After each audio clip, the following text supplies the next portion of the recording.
नमस्कार, स्वागत है साहित्यिक झरोका चैनल पर। आज हम करेंगे भाषा विज्ञान के अंतर्गत स्वनों का वर्गीकरण। तो आइए जानते हैं कि स्वनों का वर्गीकरण कैसे किया जाता है। देखिए, अगर स्वनों के वर्गीकरण के बारे में बात करें तो सबसे पहले पाणिनि का वर्गीकरण हम देखते हैं। पाणिनि ने स्वरों का वर्गीकरण जो किया है वो वर्ग विभाजन इस प्रकार से है, जैसे स्वर, काल, स्थान, प्रयत्न तथा अनुप्रदान द्वारा स्वनों का वर्गीकरण किया जा सकता है। तो इन्होंने 5 प्रकार से स्वनों का वर्गीकरण स्वीकार किया है। डॉक्टर देवेंद्र नाथ शर्मा पाणिनि द्वारा दिए गए जो अनुप्रदान है, इसको बाह्य प्रयत्न के अंतर्गत मानते हैं। ये मानते हैं कि प्रयत्न का अर्थ है अभ्यंतर प्रयत्न और अनुप्रदान से अर्थ क्या है, बाह्य प्रयत्न।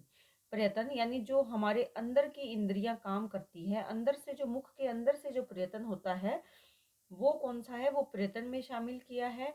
और अनुप्रदान में जो हमारे बाहरी अंगों से प्रयास किया जाता है, प्रयत्न किया जाता है, वो इसमें इन्होंने शामिल किया है। विद्वानों ने स्वनों के वर्गीकरण के 3 प्रमुख आधार माने हैं। ये सर्वसम्मति से माने गए आधार है, क्योंकि किसी ने 5 स्वीकार किए, किसी ने 2 स्वीकार किए, किसी ने 3 स्वीकार किए। तो विद्वानों ने स्वनों के वर्गीकरण के जो सर्वसम्मति से आधार स्वीकार किए हैं वो 3 आधार हैं। सबसे पहला स्थान है, दूसरा प्रयत्न और तीसरा करण है। हम इन तीनों के माध्यम से किस प्रकार से स्वनों का वर्गीकरण किया जा सकता है वो यहाँ विस्तार से जानेंगे। तो यहाँ पर सबसे पहले हम बात करते हैं स्थान की।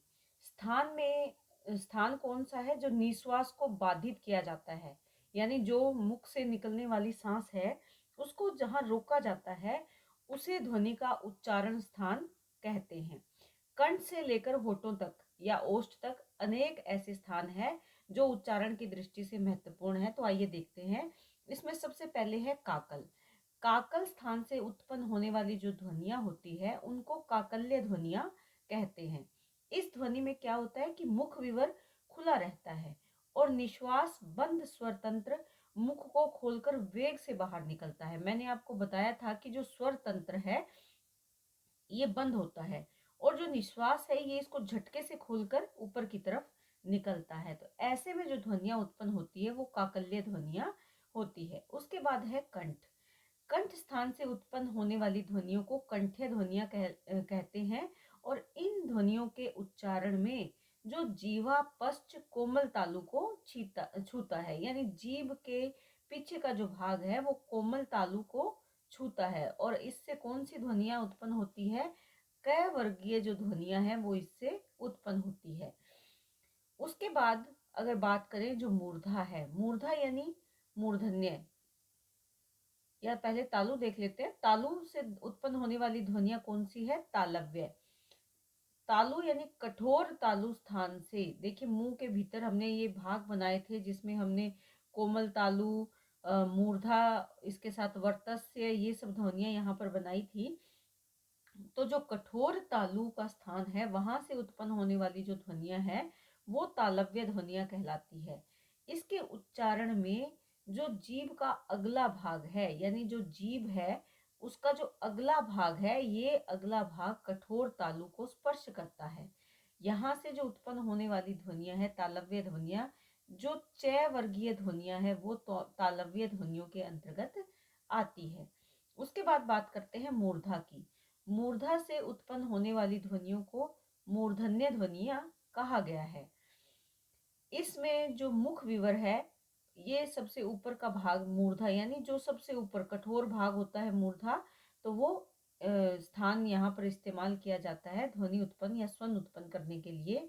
और इसके उच्चारण में जो जीभ की नोक है यानी आगे का भाग है, ये उल्टा होकर मूर्धा को स्पर्श करता है। इस तरह से जीभ ऊपर खड़ी हो जाती है और ऊपर की तरफ जाकर मूर्धा को स्पर्श करती है।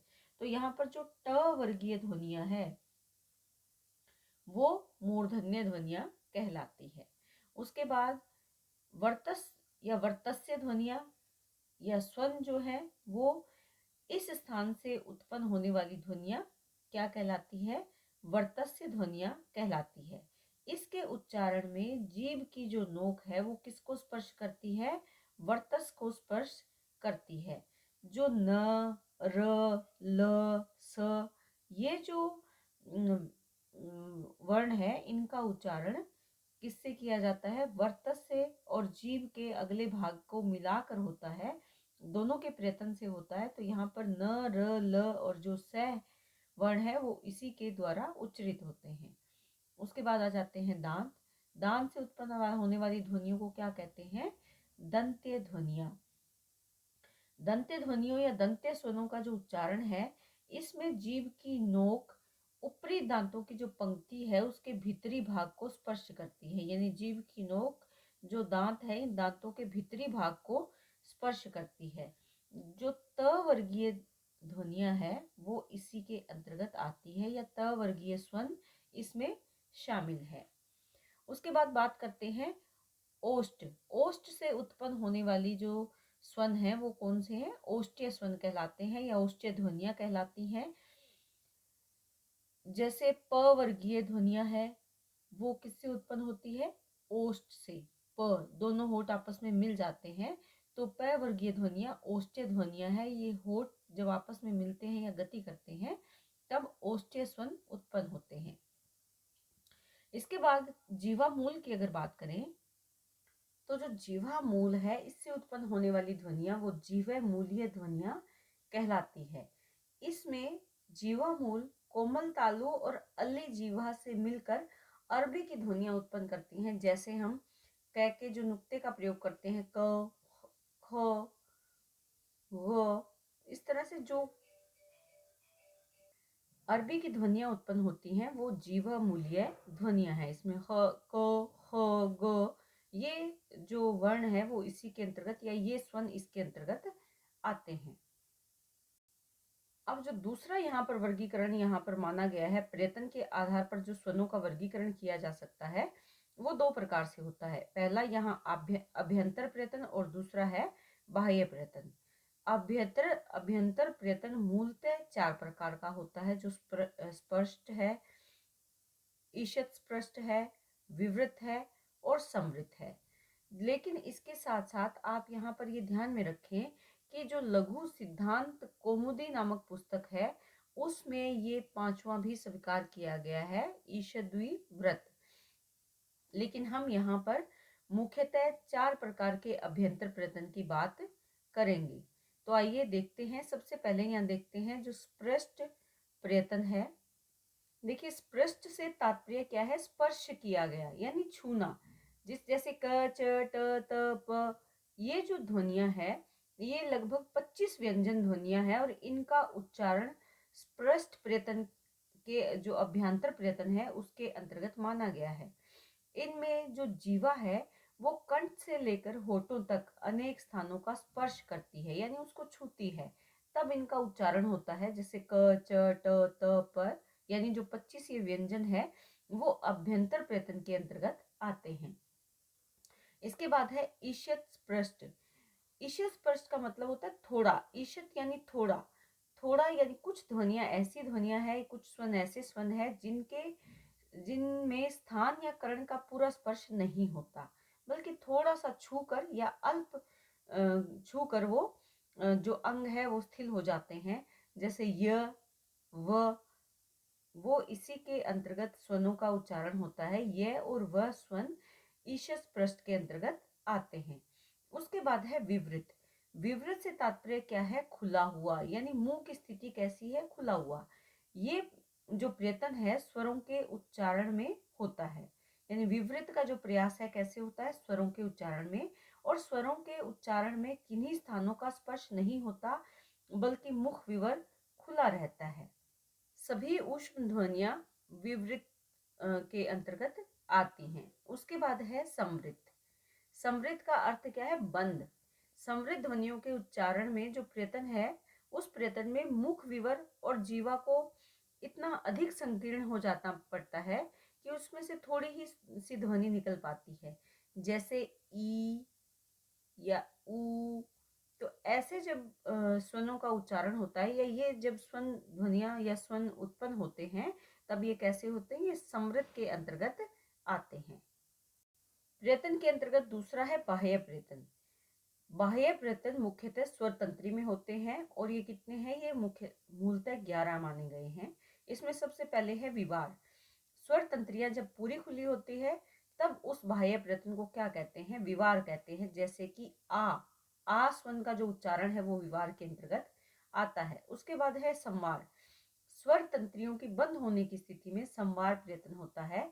जैसे ई उ ये किसके अंतर्गत है? ये संवार प्रयत्न के अंतर्गत है। तो यानी विवार अर्थात जब खुला हो जो हमारा तंत्र है, और संवार यानी जब स्वर तंत्रियां बंद होती हैं। उसके बाद है श्वास। श्वास यानी निश्वास का निर्बाध बिना किसी रुकावट के निकलना श्वास प्रयत्न में आता है। जो स्वरों का उच्चारण होता है वो श्वास प्रयत्न के अंतर्गत ही होता है। नाद को अगर हम देखें तो स्वर तंत्रियों के कंपन से ही नाद उत्पन्न होता है। नाद यानी आवाज, शोर। जब स्वर तंत्रियों में कंपन होगा तो नाद उत्पन्न होगा, और ये किस में आएगा? ये बाह्य प्रयत्न में आएगा। उसके बाद है घोष। घोष की अगर बात करें तो इन ध्वनियों के उच्चारण में स्वर तंत्रियां समीप आ जाती है। जो स्वर तंत्रियां होती है वो पास पास आ जाती है और वायु के मार्ग में वो रुकावट उत्पन्न करती है, जिससे कि स्वर तंत्रियों में कंपन या नाद उत्पन्न होता है। जो व्यंजन वर्ग है उसमें तीसरा, चौथा और जो पांचवा व्यंजन है वो घोष व्यंजन है, और वो इसी के अंतर्गत आता है। यानी तीसरा, चौथा और पांचवा व्यंजन घोष ध्वनि है, ये बाह्य प्रयत्न में शामिल है। उसके बाद है अघोष। अघोष वे ध्वनियां होती है जिसके उच्चारण में स्वर तंत्रियां खुली रहती है, वायु बिना किसी बाधा के बाहर आती है और स्वर तंत्रियों में नाद या कंपन उत्पन्न नहीं होता। घोष यानी कंपन या नाद, और अघोष यानी ना होना।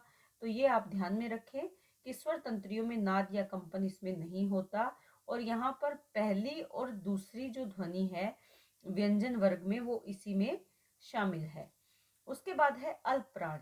अल्प का मतलब होता है थोड़ा, प्राण यानी जो वायु है, थोड़ी वायु जहां पर प्रयोग होती है वो ध्वनियां अल्प प्राण ध्वनियां या अल्प प्राण स्वन कहलाते हैं। और इसमें क्या शामिल है? इसमें पहला, तीसरा और जो पांचवा व्यंजन वर्ग है वो इसमें शामिल है। यानी ये जो व्यंजन ध्वनियां हैं पहली, तीसरी और पांचवें वर्ग की वो अल्प प्राण ध्वनियां हैं। उसके बाद है महाप्राण। अल्प में जैसे कम वायु, महा में अधिक वायु। तो यहाँ पर वायु का अधिक प्रयोग होता है। और देखिए पहला, तीसरा और पांचवा जब अल्प में आ गया तो क्या बच गया? दूसरा और चौथा, वो किस में आ जाएगा? महाप्राण में। यानी व्यंजन वर्ग का जो दूसरा वर्ग है और चौथा वर्ग है वो इसके अंतर्गत, महाप्राण के अंतर्गत आता है। जो रोमन और फारसी ध्वनियां हैं उसमें महाप्राण का अलग से कोई संकेत नहीं होता, ये आप ध्यान में रख सकते हैं। उसके बाद है उदात। उदात का मतलब क्या होता है? ऊंचा उठा हुआ। उदात यानी ऊंचा। तो जो ऊंचा या उठा हुआ स्वर होता है या व्यंजन होता है वो इसके अंतर्गत आता है, और इसका संकेत कुछ इस तरह से दिखाया जाता है। यानी जो ध्वनि उदात ध्वनि है वो, या उदात जो स्वन है वो इस वर्ग से या इस संकेत से प्रदर्शित की जाती है। उसके बाद है अनुदात। अनुदात का अर्थ क्या होता है? नीचे गिरा हुआ। और इसका संकेत क्या रहेगा? जब उदात का संकेत ये है तो अनुदात यानी नीचे गिरा हुआ, तो इसका संकेत ये माना जाता है। इसके बाद आता है स्वरित। स्वरित का मतलब क्या है? सम पर स्थित स्वर, यानी सम। तो उसका संकेत क्या रहेगा? जो ना तो ऊपर जा रहा है ना नीचे जा रहा है, वो केवल सम है, स्थिर है। तो ये इस संकेत से दिखाया जाता है। ये किसके अंतर्गत आते हैं? बाह्य प्रयत्न के अंतर्गत आते हैं।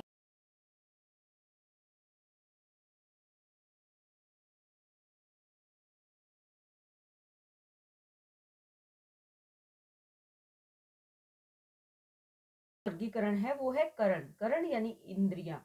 जो वागेंद्रियां या जो इंद्रियां मुख विवर में स्थिर हैं, और जब ध्वनि का उच्चारण किया जाता है या स्वनों का उच्चारण होता है तो ये गतिशील रहकर उस उच्चारण में सहायता प्रदान करती है। जो स्थान है वो स्थिर रहते हैं, लेकिन करण क्या है? ये गतिशील रहते हैं। इसमें सबसे पहले है अधरोष्ट। अधरोष्ट यानी आधा होठ। इसमें ऊपर का जो होठ है ये स्थिर रहता है, और जो नीचे का होठ है ये गतिशील रहता है। कभी ये ऊपर के होठ को छूता है, कभी ये दांत पंक्तियों को छूता है। अतः ये अवयव भी किसकी श्रेणी में आता है? ये करण की श्रेणी में आता है। उसके बाद है जीवा। देखिए, जीवा की अगर बात करें तो ये सबसे अधिक महत्वपूर्ण करण है।